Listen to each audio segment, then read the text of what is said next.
material here that I was going over this afternoon about the Patriot Act and the renewal of the Patriot Act and some of the things that people probably don't even realize that they can do to us and what rights of ours that have been given up.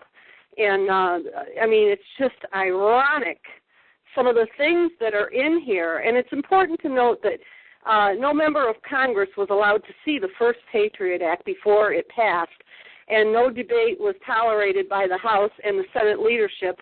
The intentions of the White House and the Speaker concerning the Patriot Act, too, appeared to be a carbon copy of the first Patriot Act, and they embellished on it, let's just put it that way. Not to our advantage, folks, that's for sure.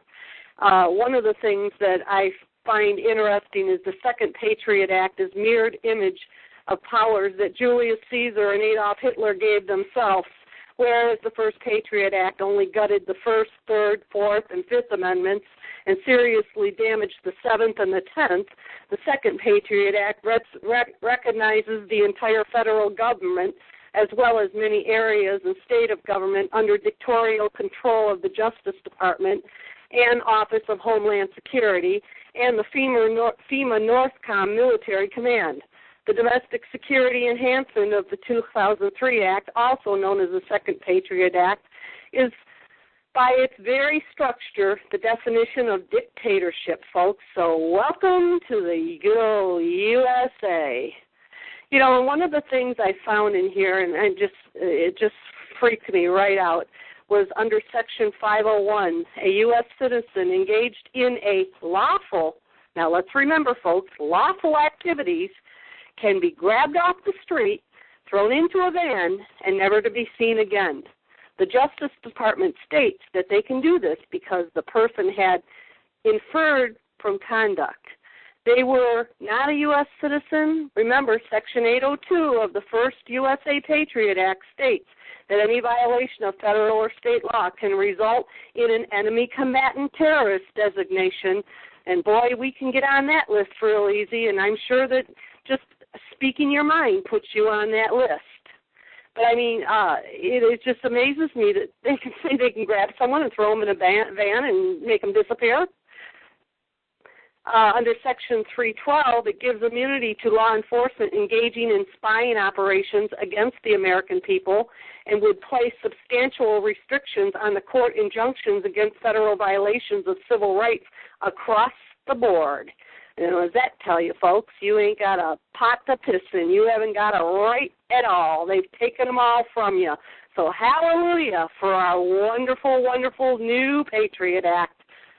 Any comments out there on that one, Chris?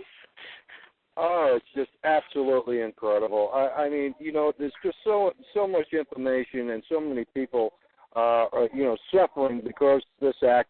And what really gets to me is how it was passed in the first place. I mean, this is against the law.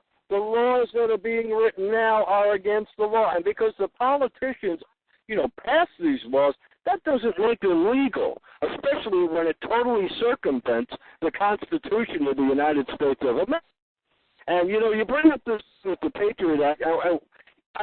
This comes to my mind when, we talk about the Patriot Act, because Dennis Kucinich was one of the only people, I think there were about 6 or 7, that did not vote for the Patriot Act. They voted against the Patriot Act. And what he claimed that the reason why he didn't vote for it was because he read it. Could you imagine that, folks? Could you imagine a group of our so-called stewards of government walking into that room and voting for something that they've never even read?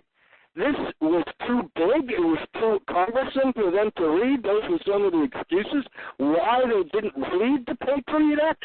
Such an important bill that totally circumvents our freedom and our American way in this country. And the asinine reasons were because, it was just too cumbersome. We didn't have time to read it. It was thrown in front of us and all this other garbage.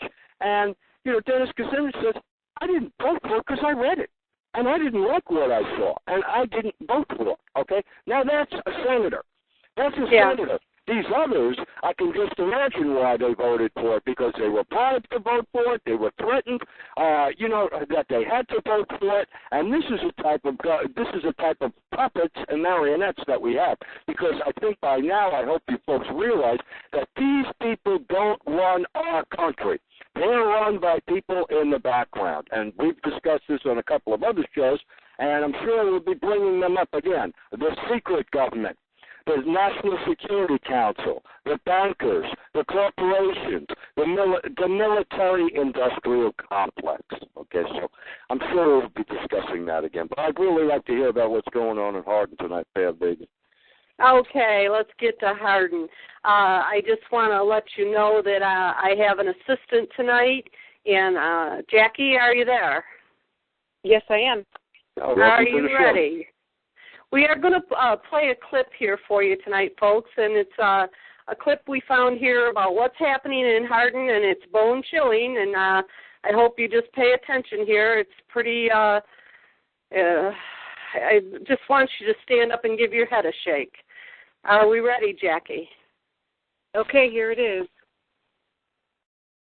To tell you guys some information that is alert for all patriots and those that are concerned about what is happening in our country. The protection of our Constitution and our rights as citizens is being eroded as we speak. They are planning a martial law takeover type of scenario in Hardin, Hardin, Montana. The proposed site of the Guantanamo Bay detainees, one of the sites, and they are planning this in 30 different cities in the country. And this is the first of the cities. This is kind of a takeover of that city. And I really believe they're going after some of the cities that are a little bit more independent, and the states that are a little more independent, like Texas, Montana, Oregon, some of these other hardened states that the federal government feels they need to break. But here's the article, and at the end of this video, you are going to watch the video to verify exactly what I am saying. And this is being reported on as of a couple of days, within the last day or two. So pay close attention to what I'm going to read you, and then make sure you listen to the end of the video here. Hardin, we have found out that our little town of Hardin is the tested town for President Obama's new law to privatize the police force of local communities. Last night, the city council voted to disband our sheriff's department and to bring in a private security company to police the town. Interestingly, earlier in the day, the mayor, when asked in an interview about the privatization of our police department, completely denied it and said that that would not be done without a council meeting. Then, that evening, a council meeting was held in regards to that very thing. At the beginning of this month, our local prison signed an agreement with the American Police Force, which is a subsidiary of a larger private security force that the U.S. used in the Iraq War and Hurricane Katrina, which I believe is Blackwater. Blackwater is a privately owned security force that goes out and does crimes in the name of themselves, which actually the U.S. federal government has hired, and they've been doing this in Iraq and also in Katrina. And I'm sure they're even in our country right now doing things. They're called Black Ops. It's a perfect name. Blackwater, Black Ops. Okay, well, this is part of the government, guys. The new Obama Nazi government. Here's the rest of the story. Yesterday, a convoy of 12 blacked-out Mercedes-Benz SUVs were brought into town. They were already painted with Hardin's colors, and Hardin Police Force was already painted on them. Hardin Sheriff's Department will no longer be in operation after the month of October. During October, the Sheriff's Department is to train this new security force in all of the logistics of running the town of Hardin. If you go on the American Police Force site, you might notice that the logo they use is actually a Russian logo. I have been told that the man who came with this new security force as the captain has a thick Russian accent. Earlier this month, in an interview in regards to this Hardin prison and training center that they are planning to build, we were told that 75% of the security officers that were to be trained would be international. This private security force is already patrolling the town. They had several people stopped yesterday. Also, it appears they are building some type of heavy-duty gate at the entrance of our town. In an interview, the American Police Force Security has stated that they will stay here 1 month to assess the population, and then they will make their permanent base here. They said they are scouting